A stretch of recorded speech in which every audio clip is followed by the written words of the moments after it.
Hi guys, ఎలా ఉన్నారు అందరూ? నేను కూడా బాగున్నానండి. సంక్రాంతి పండుగ ఎలా జరిగింది మీకు? నాకు బాగా జరిగిందండి. నేను మా అమ్మ వాళ్ళ ఇంటికి వెళ్ళాను. ఎంతో హ్యాపీగా గడిపాను.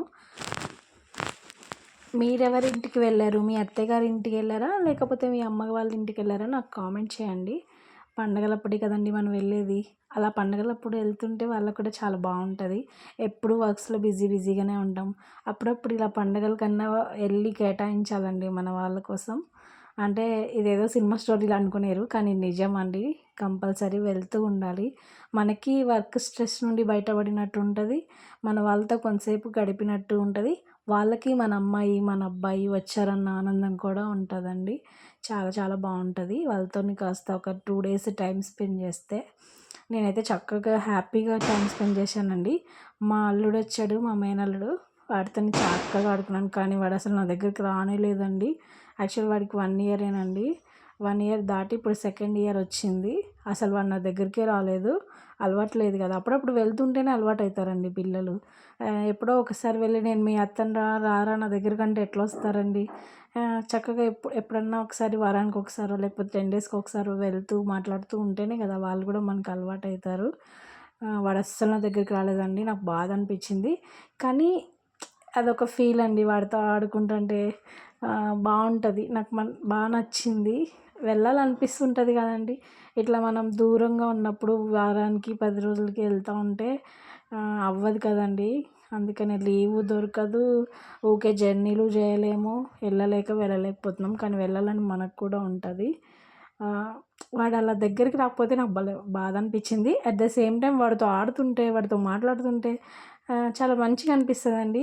ఫీల్ ఫ్రీ అంటారు చూసారా, అలాగా మనసు చాలా రిలాక్సింగ్గా ఉంటుంది, చాలా ప్రశాంతంగా ఉంటుంది అనమాట. ఎప్పుడు వర్క్ వర్క్ వర్క్ వర్క్ బిజీలోనే ఉంటాం కదా. ఒక 2 days రిలాక్స్డ్గా గడిపొస్తే ఎంత బాగుంటుందో కదండి. అమ్మ వాళ్ళు కూడా చాలా హ్యాపీగా ఫీల్ అయ్యారు. బై ద వే, మీరు రిటర్న్ ఎలా వచ్చారండి? అమ్మో ఏంటండి బాబు, అంత రష్ ఉంది. అస్సలు బాబోయ్, టికెట్స్ దొరకలేదండి. మేము సడన్గా ప్రోగ్రామ్ ఫిక్స్ అయింది రావడానికి, ఊరు వెళ్ళడానికి. అందువల్ల మేము టికెట్స్ వెళ్ళడానికి బుక్ చేసుకోలేదు, రిటర్న్ రావడానికి కూడా బుక్ చేసుకోలేదు. వెళ్ళేటప్పుడు అంటే మేము యాక్చువల్ పండుగ రోజు, భోగి పండుగ రోజు స్టార్ట్ అయ్యామండి. కాబట్టి బస్సులో అయితే అసలు ఒక్కడు కూడా లేదు. బట్ మేము కార్లో వచ్చాం, కార్ ట్యాక్సీలో. కానీ వెళ్ళేటప్పుడు అండి, అమ్మ బాబోయ్, అసలు ఒక్కదానికి కూడా దొరకలేదండి. ఒకవేళ ఉన్నాయంటే ఈచ్ పర్సన్ 1600, 1800, 2000, 2500. అమ్మో, సంక్రాంతి పండుగ వస్తే ఫుల్ రేట్లు పెరుగుతాయండి, టికెట్స్ కూడా, ఛార్జీలు.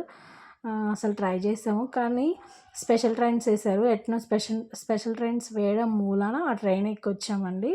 అది కూడా ఫుల్ రష్ ఉందండి బాబు. మీరు ఎలా వచ్చారో ఒకసారి చెప్పండి. ఇంట్లోనేమో ఆదివారం అమావాస్య వెళ్ళొద్దు అంటారు ఇంట్లో అందరూ, అమ్మ నాన్న తమ్ముడు. అమావాస్య రోజు వెళ్ళకూడదు అంటారు. వెళ్ళకూడదు అంటే ఎలా చెప్పండి? మండే రోజుకేమో టికెట్స్ లేవు. ఒకవేళ స్టార్ట్ అయినా కానీ డ్యూటీ టైంకి అందుకోము. మీరు ఎలా వచ్చారో ఒకసారి నాకు కామెంట్ చేయండి. ప్రీ బుకింగ్ చేసుకోవడానికేమో మనకి లీవ్ ఒకసారి ఇస్తారు, ఒకసారి ఇవ్వరు. మా సార్ ఆల్రెడీ వెళ్తానన్నారండి. తర్వాత ఆయన ప్రోగ్రామ్ క్యాన్సిల్ అయింది, నువ్వు వెళ్ళమ్మా అన్నారు. మనకి బుకింగ్ ఎట్లా అవుతుంది చెప్పండి? అప్పటికప్పుడు నెల ముందు బుక్ చేసుకుంటారండి సంక్రాంతి పండుగకి. మీరు కూడా నెల ముందు బుక్ చేసుకున్నారా అండి?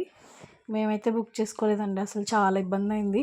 ఎట్లా వచ్చేటప్పుడు ట్రైన్లో సీట్ దొరికింది, అదే మంచిగా అనిపించింది. అక్కడ నుంచి రావడం ఒక ఎత్తు అంటే, ఇక్కడ నుంచి ఇక్కడికి రావడం ఇంకొక ఎత్తు అయిపోయిందండి. మాకు చాలా వెయిటింగ్ అయిపోయిందండి. వచ్చరికి 11:30, 12 అయింది. పడుకోవడానికి కూడా బాగా లేట్ అయిపోయింది. 12 అయిందండి మాకు నైట్ వచ్చేసరికి. ఎట్లనో వచ్చేసాము. చాలా చాలా మంచిగా ఎంజాయ్ చేస్తామండి. మీరు ఎలా సంక్రాంతి పండుగను ఎంజాయ్ చేశారో చెప్పండి.